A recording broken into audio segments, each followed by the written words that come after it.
The honourable member from South Shore, St. Margaret's.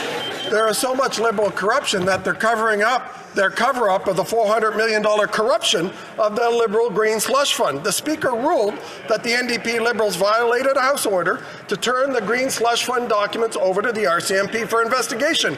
How much worse is the corruption that the NDP Liberals are refusing to respect the order of the Speaker, pushing aside all the work of doubling the housing costs that the Liberals have done, inflation and crime?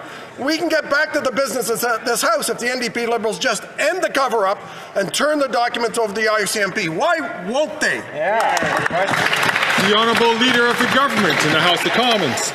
Mr. Speaker, if we're going to be mansplained to, they could at least try and get it right.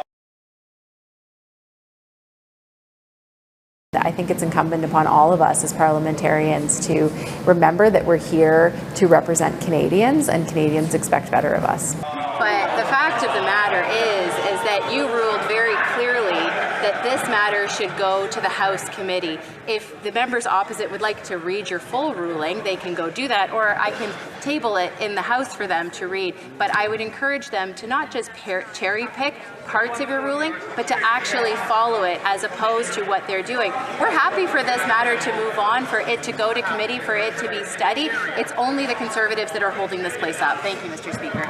Honourable member from South Shore, St. Margaret's. Sorry, Mr. Speaker. Every time I meet with a Liberal, I have to check for my wallet. And they just took $400 million of taxpayer money and funneled it to Liberals in the Green Slush Fund. Why are they ignoring an order of this House? Why are they preventing us from getting to the business of the House, since they won't turn over the documents to the RCMP? If the Prime Minister won't end the cover-up, will at least call a carbon tax election so Canadians can get the Green Slush Fund money back? The Honourable Minister of Justice and Attorney General. Mr. Speaker, every time I meet a Conservative, I have to search for some semblance of reason. When we talk about what's going on here, let's think about why your ruling said send it back to the committees, Mr. Speaker. Your ruling said that because this has never been done. Because you know what happens normally when you ask for documents in your law enforcement? You go to a court of law. You don't go into a partisan arena such as the House of Commons, because a court of law, a judge weighs things called charter interests, like your expectation of privacy, like your right to be free from unreasonable search and seizure. Those are important considerations. We will stand by them every time.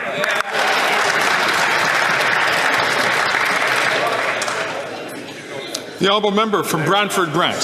Mr. Speaker, the latest $400 million scandal from this Liberal government has paralysed Parliament. The Auditor General found 186 conflicts of interest, with close to $400 million handed out to corrupt Liberal insiders, all at a time when Canadians cannot afford to eat, heat, or house themselves. It begs the question, how damning is that evidence that they have grounded Parliament to a halt simply to hide the truth from Canadians? Good question. The Honourable Minister of Justice and Attorney General. Mr. Speaker, I enjoy the interventions from the member opposite, but I also appreciate his experience as a former Crown prosecutor. He used to work closely with the police, and what he would recollect from his past career is that those police operate independently from him as a former Crown, and certainly independently from politicians. Why do they do that, Mr. Speaker? So that we can have confidence in our institutions in this country. You know who doesn't have confidence? People that live under authoritarian regimes. Instead of emulating authoritarianism, how about he join this side and learn how to fight against it?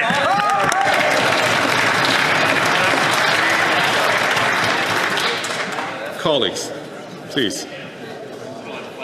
And ask the honourable member from Wellington Halton Hills, please, not to raise his voice when he is not recognised by the chair. The honourable member. The honourable member from Brantford Brant. Speaker, you ruled that the NDP Liberals violated a House order by withholding evidence regarding their $400 million scandal, effectively obstructing justice, to which the Minister of Justice should be aware of. Their refusal to respect your ruling has paralysed Parliament, pushing aside all our work to address the doubling of housing costs, food inflation, and the rise in crime and chaos. The time to end the cover-up is now. When will they hand over the documents so that we can get accountability for corruption and get Parliament back to work? The Honourable Leader of the Government in the House of Commons. Mr. Speaker, Your ruling was clear to send this matter to committee for further study.